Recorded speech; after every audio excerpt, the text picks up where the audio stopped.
दोस्तों नमस्कार। अभी अभी खबर आई है कि केंद्र सरकार यानी मोदी जी ने कर्पूरी ठाकुर को भारत रत्न देने का ऐलान किया है। वो कर्पूरी ठाकुर जिन्होंने सामाजिक न्याय और समता परख समाज बनाने के लिए बिहार में ओबीसी आरक्षण को आप ये कहें मंडल कमीशन के पहले लागू किया था। वो कर्पूरी ठाकुर जिनकी कल यानी 24 तारीख को 100वीं जयंती है और उस दिन नीतीश कुमार उनके गांव पहुंच रहे हैं, बड़ा फंक्शन होने वाला है। लेकिन उसके ठीक 12 घंटे पहले ये ऐलान क्या दिखाता है, इस राजनीति पर मैं बात करूं उसके पहले थोड़ा कर्पूरी ठाकुर के बारे में जान लेते हैं। कर्पूरी ठाकुर जो समस्तीपुर, बिहार का वो जिला जिस समस्तीपुर के पितौंझिया गांव में जन्मे थे, अब उस गांव का नाम कर्पूरी ग्राम हो गया है। वहां से कर्पूरी ठाकुर जो ईबीसी समाज से, नाई समाज से आते थे, वो राजनीति में दाखिल होते हैं। 1952 में पहली बार विधायक बनते हैं और 1967 में वो उप मुख्यमंत्री बनते हैं। शिक्षा मंत्री का पद उनके पास था।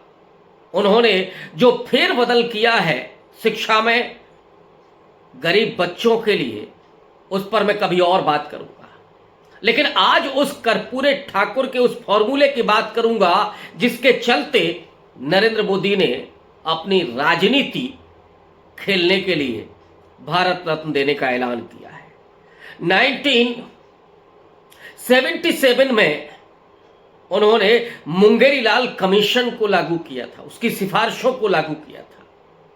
उसके पहले कर्पूरी ठाकुर 71 में चीफ मिनिस्टर बने पहली बार, और फिर 1977 से 79 तक वो मुख्यमंत्री रहे। मुंगेरीलाल कमीशन जिसकी सिफारिश पर कर्पूरी ठाकुर ने ओबीसी को आरक्षण दिया 25%, और ये आरक्षण बिहार की राजनीति में आग लगाने वाला था। कर्पूरी ठाकुर को न जाने कैसी कैसी गालियां दी गईं। उन्हें यहां तक कहा गया कि ये जिस बिरादरी से आते हैं इनको विधानसभा में नहीं होना चाहिए था। तमाम अपमानजनक, क्योंकि बिहार वो राज्य है जहां पर आज भी वो सामंती प्रभाव बना हुआ है। हालांकि लालू के दौर में वो सामंतवाद बहुत कुछ टूटा, और उस टूटने का जो इल्जाम लगा था लालू पर, उसी को जंगल राज कहा गया था। लालू का जंगल राज इसीलिए था क्योंकि लालू प्रसाद यादव जो कहते हैं कि रोटी एक तरफ जल रही थी, उसको हमने पलट दिया।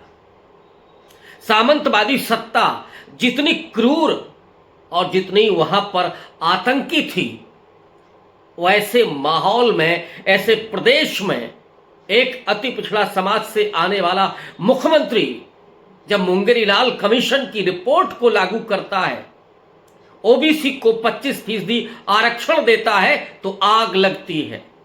लेकिन कर्पूरी ठाकुर की महत्ता आज एक दूसरे एंगल से भी है, सिर्फ ओबीसी को 25% आरक्षण की वजह से नहीं।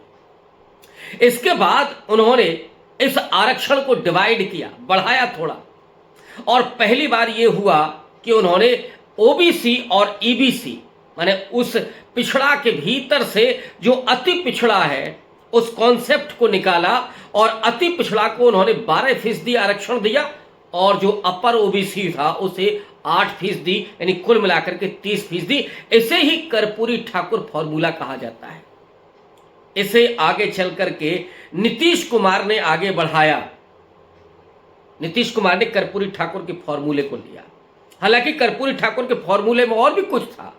महिलाओं को भी आरक्षण था, जो आर्थिक रूप से कमजोर सवर्ण थे उनको भी आरक्षण था, लेकिन इसे बाद में छोड़ दिया गया। नीतीश कुमार ने आगे चल करके अति पिछड़ा और महादलित ये दो कॉन्सेप्ट ले आए। एससी के भीतर के रिजर्वेशन को भी उन्होंने विभाजित किया और पिछड़ों के भीतर के रिजर्वेशन को भी उन्होंने बढ़ाया।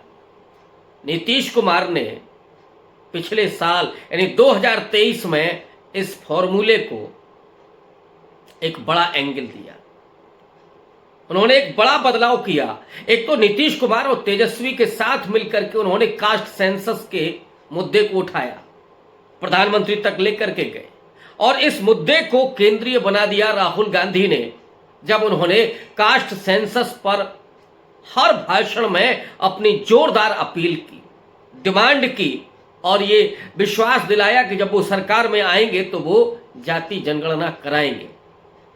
और इस तरह से आप ये कहें कि विपक्ष का, इंडिया अलायंस का केंद्रीय मुद्दा बन गया कास्ट सेंसस। लेकिन कास्ट सेंसस से भी आगे जाकर के नीतीश कुमार ने सिर्फ मांग नहीं की, उन्होंने बिहार सरकार के जरिए वो कास्ट सेंसस भी कराया और उसमें जो अति पिछड़ा की आबादी निकली वो अपर ओबीसी से ज्यादा 36%, 36.03%।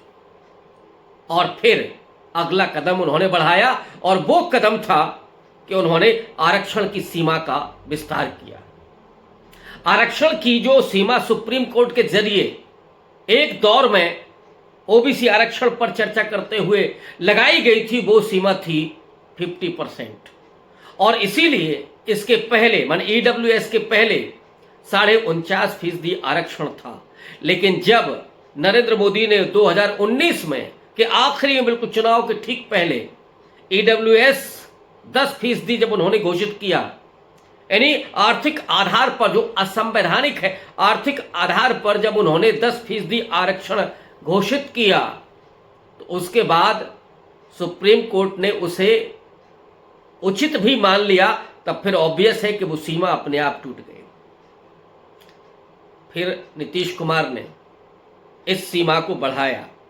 जहां बिहार में पहले एससी को 16% आरक्षण मिलता था, उसको बढ़ाकर के उन्होंने 20% कर दिया।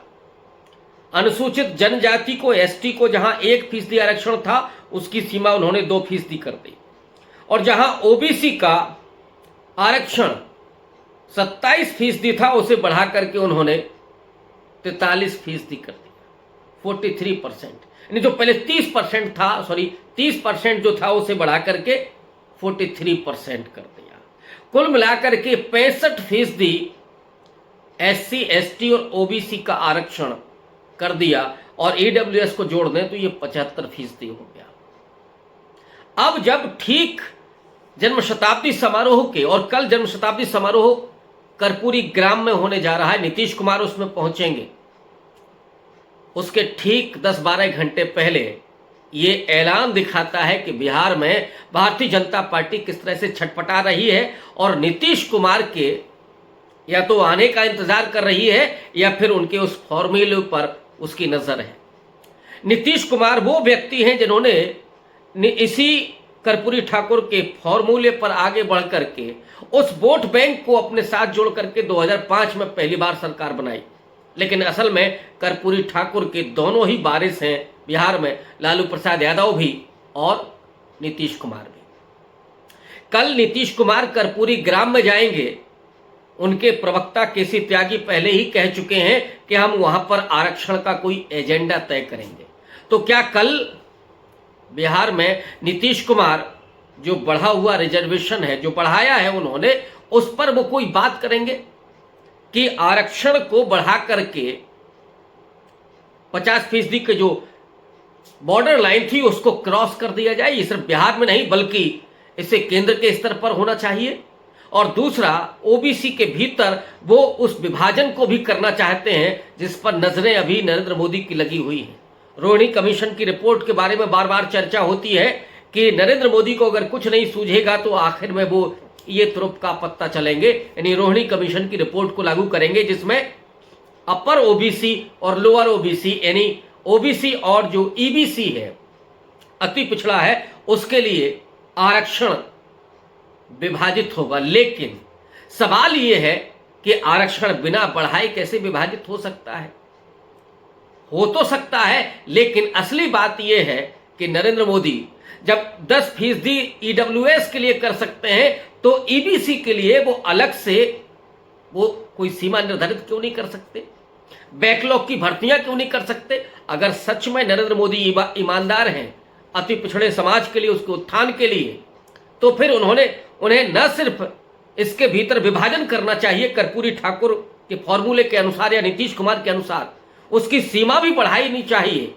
और जो ईबीसी अभी पीछे छूटा हुआ है उसके उत्थान के लिए उन्हें बैकलॉग भर्तियां भी करनी चाहिए। लेकिन ये हिम्मत नीतीश कुमार में नहीं है, ये हिम्मत नरेंद्र मोदी में नहीं है, ये हिम्मत नरेंद्र मोदी में कतई नहीं है।